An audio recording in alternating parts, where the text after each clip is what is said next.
When you are 6 months away from being retired, what are some things that you are doing to get ready? Let me tell you about 6 different things that I'm doing so that I can make sure that my retirement starts off the way I want it to. The first thing that I'm doing is that I am creating a brand new financial tracker for myself that is more applicable to my current situation. I've tracked my money many times over the years, but lately, the last couple of years, I have let that go by the wayside, which I completely admit is a mistake.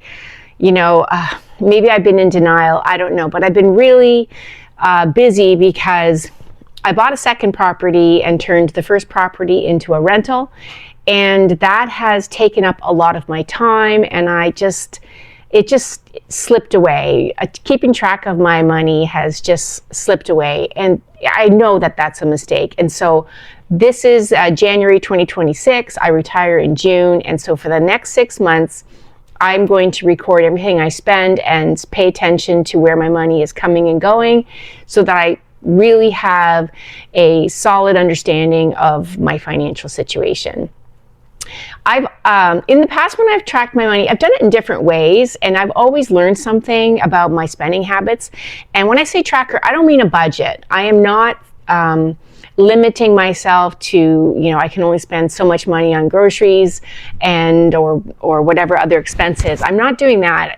What I'm doing is recording how much I'm spending. I'm going to eat normally, and how much money am I spending on groceries? How much money am I spending on entertainment? How much does my car really cost me? How much does my home cost me and the projects I do?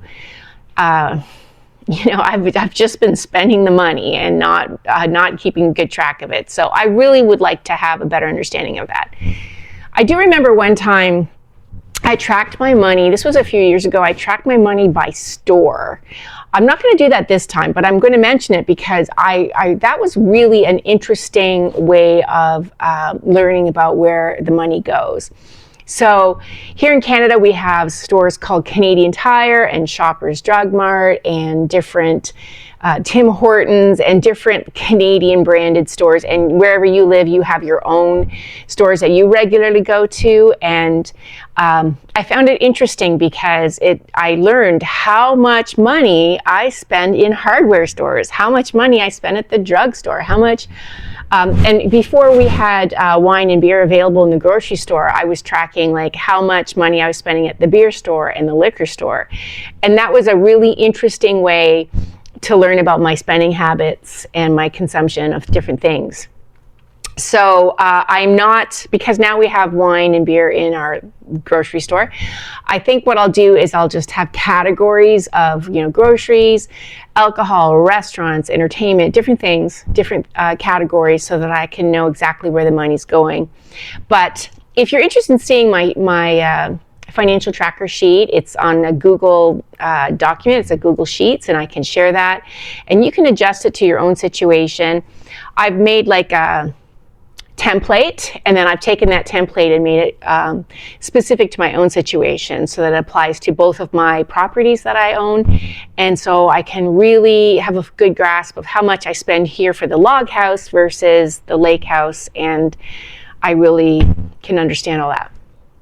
It's important, and I don't know why. As soon as I bought this second house, I should have been recording my money, but I didn't. Life happens. So the second plan that I have, the second strategy that I have for the next 6 months is related to my homes, and that is I am working on some DIY projects to fix up my bathroom and my kitchen so that I can add the log house to my short-term rental business. So I will make more videos on this in the future, but very quickly, I used to live in another house that was on a lake, and I converted that into a short-term rental and then moved here. And so now the lake house is a full-time rental income property, and I live here in this log house, and I would like to follow the similar format as to how I converted the first house into an income property, and I want to do that for here. When I retire, I want to travel as much as I can. That's the goal for me. I'm a traveler, so the goal for me is to get out into the world and see as much of it as I can while I'm still young and active. And so why not have this property earn some money for me to help support my travels? So the goal is to renovate those rooms. I've already worked on the bedrooms and the living space, and I'm comfortable with those places, but the bathroom and the kitchen both need some love, and I would like to get those fixed up so that I feel comfortable and proud to lend my place out to some future guests. Another financial strategy that I am going to be implementing, and currently first of all, I'm preparing myself to be ready to supply teach next year. So I will retire in June. I'll have the summer off, and I have a trip already planned for September, but during the school year, I am going to supply teach. I always said I never would. Once I'm done teaching, I'll be done. I have told my supervisor that I will supply teach because I can do it. I do like teaching. It's not that I am like done with teaching. You know, I still have something to offer to help out with students. But yeah, and it's money. I'm qualified. I am a qualified teacher, so I still have skills that I can use on a part-time basis, but I will be retired from the main gig of teaching. So wrapping my head around that idea that I will not be completely done teaching for a little while has been huge for me, and I've had to work through that myself in my journal and talking with my friends and family that I will continue to supply teach just for a while, because it's only me. You know, I am a single person, and everything that I have and that I need to spend money on, it comes from me. I can't rely on anybody else. No one's coming to save me, so I have to do it myself. So I feel like having that security of knowing that I can supply teach for a little bit will just give me a little bit of confidence that I am making the right decision to retire this June. I'm also going to be looking for a summer job, something like serving in a restaurant or working at a landscape garden center type thing, or maybe something with pet care, like dog walking or sitting, or something else that will just give me a little bit of peace of mind to have. Maybe it'll help afford some of the renovations I want to do, things like that. I just, you know, life is unexpected and getting more expensive. So when unexpected things happen, like for example, I know I'm going to need a new car. I have not really saved for a new car. My current vehicle has 415,000 kilometers on it. I know in the next year I'm going to need a new car, and holy cow, they've gotten expensive. So a summer job serving in a restaurant could be a lot of fun. I will enjoy doing that kind of work, and it will go a long way to help me to afford my next vehicle or to afford the renovations that I need to do. Just anything, any little side hustle, side project, side income, I think is a relief. It gives me peace of mind, and I hope that you have a plan similar to that. If you have an interesting thing that you do on the side, if you're already retired and you earn income on the side, I'd love to know what that is. You know, it would be interesting to know what people do to help support themselves and in their retirement. If you want to comment below, that would be great, because then other people can read about it and might get some ideas and be inspired in their own lives. The fourth thing that I'm already doing, that I've started to do, is creating this YouTube channel. Not that I'm earning a dime from YouTube. I'm not monetized. I don't have enough viewers and subscribers. And for the very small number of you that have already subscribed, thank you very much. I really appreciate it. I'm just hoping to grow, and this is just getting started. So I know my videos are not great quality right now, but I want to make them better. And so thank you for getting started with me. I appreciate it a lot. Creating a YouTube channel, even though it's not bringing in any money and not likely in the near future, it is motivating to me and inspiring to me, and it keeps me accountable. I enjoy learning all of the new skills that I am learning. I know that my videos are not great. I have a long way to go before I create really awesome videos, but I'm working towards that. And that, in a strange way, it's motivating, so that I am ready for retirement, because I know once I retire, I'll have more time to devote to YouTube, and my skills will grow and learn faster when I have that time. And I have something interesting to do. I've already set this in motion, this project of YouTube that will, I have this to look forward to. So I do look forward to traveling, and YouTube is just a perfect way to, at home or while I'm traveling, to talk to you and share with you ways to make your next best life amazing, your next life your best life. So on that note, the fifth thing that I'm doing as part of this channel is I have monthly yes challenges. Every month I do a challenge, whether it's big or small, that I say yes to something new, something that helps me grow and learn and be healthier and wiser. We can all be wiser.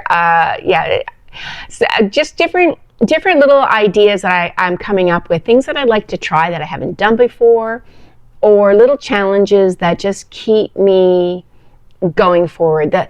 My personal nightmare is that I'm going to retire and just sit around and watch game shows, or scroll on social media and just waste my time. I don't want to do that. I want my life to be full and rich. I want to be a different person a year from now and a different person a year from then, as in being just a better version of myself in all the ways I can be. You've only got one life, so I really think that these monthly challenges, I'm calling them the Midlife Yes Project, which is crazy because I'm 58 years old. And so I'm past midlife. I'm not going to live to be 116. So I probably need to come up with a different name for this project. But it's definitely a yes project, saying yes to something new every month to help me create my next best life. The last thing I want to mention, the sixth strategy, I guess, that I am doing right now, is that very slowly, I'm taking my time, but I am thinking this through carefully. I am creating a virtual retreat. Because I have a short-term rental business, and I have this property that I want to convert into or add to my short-term rental business, I think it would be really cool to offer a virtual retreat for guests to use, or that maybe I could put on YouTube for people to use, that would just help you create your next best life, help you with transitions if you're leaving a marriage or going to retire, or you're losing family members, losing a spouse, or some kind of major transition in your life. I am a certified yoga teacher, so I do have those skills, and I'm a lifelong journaler, so I think that I have some expertise in that area, and I have some creative ideas for other things that you can do in a retreat format, and I would like to put that together and offer that to people as a way of serving a community, as a way of helping, as a way of giving back. I've lived through a divorce. I'm now living through the transition of going into retirement. I've lived through some major life changes, and I want to give back and share what I know and be helpful. These retreats are not anywhere close to being launched. I'm just mentioning it now as a way of holding myself accountable, because here I've said it on the internet that I am going to create virtual retreats as part of my Next Best Life project. So follow along, and there'll be more on that later, I promise.